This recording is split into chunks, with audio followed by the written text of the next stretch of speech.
mum found out I was doing this, she gave me a bit of advice. She said, Chris, if you've got nothing nice to say, then don't say anything at all.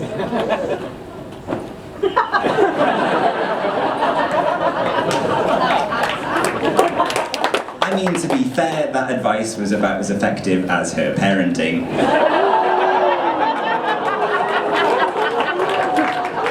But no, so growing up bisexual, it wasn't the easiest thing in the world. I mean, especially considering Mum's reaction to homosexuality wasn't too dissimilar to Auntie Jane's reaction to a McFlurry.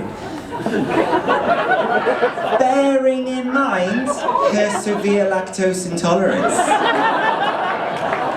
It wasn't pretty, it really wasn't. But because I was bi, Mum always hoped that it was a phase. He'll turn out straight, he will. So I used to play little mind games with her. Some days I would leave page 3 cutouts lying around. And then on other days, she'd find me crying to Mika. What's wrong now, Chris?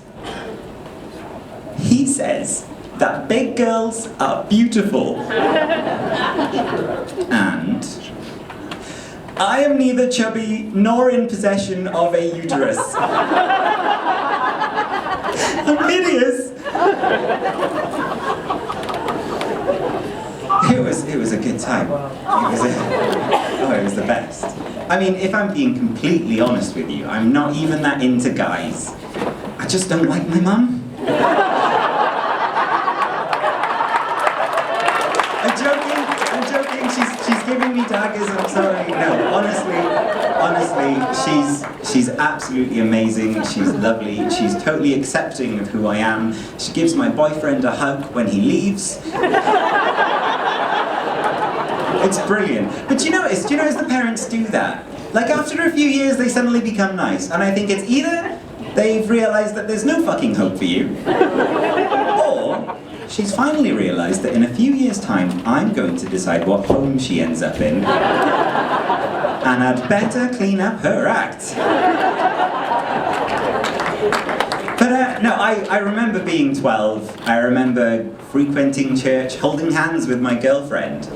And then one day you're in the boys' changing rooms and you just realise how nice your friend's nipples are.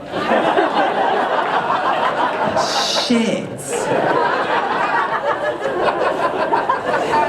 Ironically though, I do still identify as a Christian.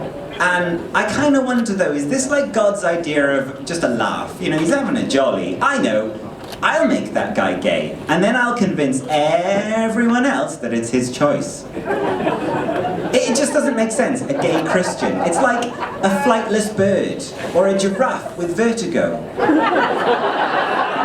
Or Auntie Jane's cravings for dairy treats.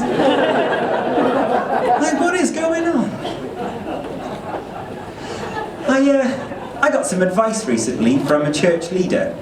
And he was talking about sexual temptation. And he said, if you're straight, don't be friends with people of the opposite gender because sexual temptation.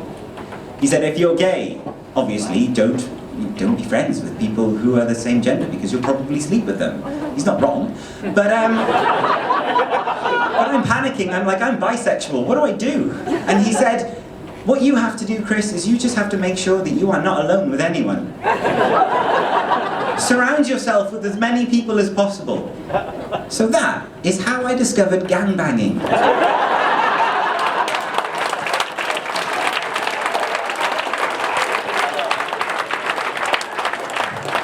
I recognise a few faces, actually. Hey, Sunday school. No, I'm gonna leave you with a little story.